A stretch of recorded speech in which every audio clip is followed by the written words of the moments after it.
Geçtiğimiz hafta kanalizasyonda yaşanan aksiyon dolu karşılaşmanın ardından Welcome to Derry'nin son bölümü, karakterlerin yaşadığı travmaya odaklanmak için bir mola veriyor. Filmlerin ele almaya vakit bulamadığı şey şu, sonrası. Şeytani bir palyaço tarafından terörize edilmenin psikolojik bedeli. Ancak dizi Leroy'un kontrolden çıkışını, Dick Halloran'ın dayanılmaz noktaya ulaşmasını ve Lily ile Ronnie'nin acımasız bir şekilde anlaşmazlığa düşmesini göstermek için zamanı buldu. Lily kendi başına araştırma yapmaya başlayınca, Kaybedenler Kulübü'nün geri kalanı arasında birkaç aşk filizlenir. Rich Marge'a vurulur ve o da ondan hoşlanır. Ancak sadece arkadaş olarak. Will ve Ronnie birbirlerinden hoşlanırlar, ancak ebeveynleriyle yaşadıkları sorunlar flörtlerinin önüne geçmeye devam eder. Welcome to Derry, son bölümlerinde korkuya odaklanmış olsa da hem bir büyüme hikayesi hem de bir hayalet hikayesi ve ilk aşk, ergenlik deneyiminin önemli bir parçası.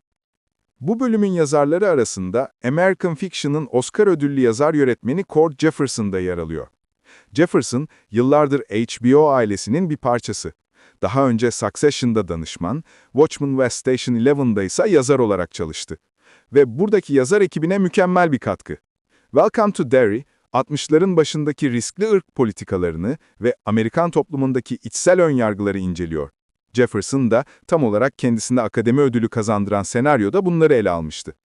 Dizinin toplumsal yorumuna çok şey katıyor. Welcome to Derry 6. bölümünün öne çıkan noktası Pennywise'ın köken hikayesi. Bu bölümün en önemli noktası ya da en çok tartışmaya yol açacak kısmı Pennywise'ın köken hikayesi.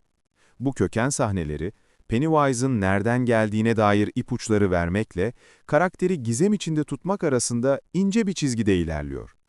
Genel kural, bir korku kötü adamının nereden geldiğini ne kadar çok açıklarsanız, o kadar az korkutucu hale gelmesidir.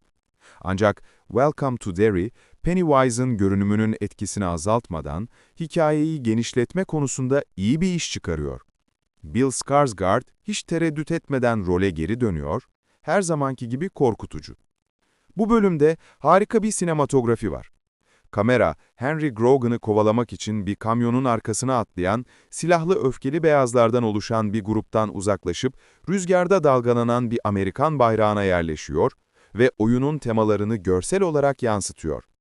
Muhteşem siyah-beyaz geri dönüş sahneleri, Pennywise'ın geçmiş hikayesine dair ipuçları sunuyor.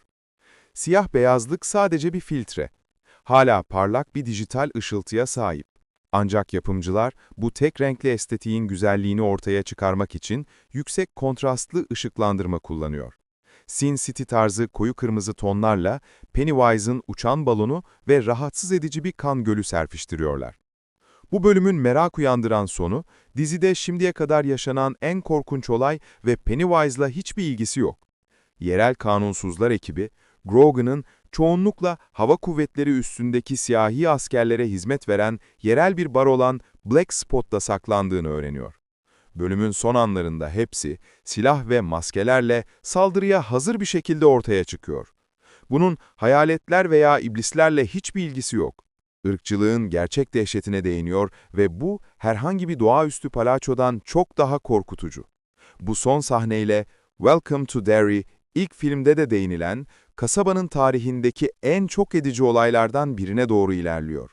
Maskeli arınma gecesi tarzı katiller kara noktaya vardıktan sonra hem gelecek haftaki bölüm için heyecanlanıyor hem de korkuyorum.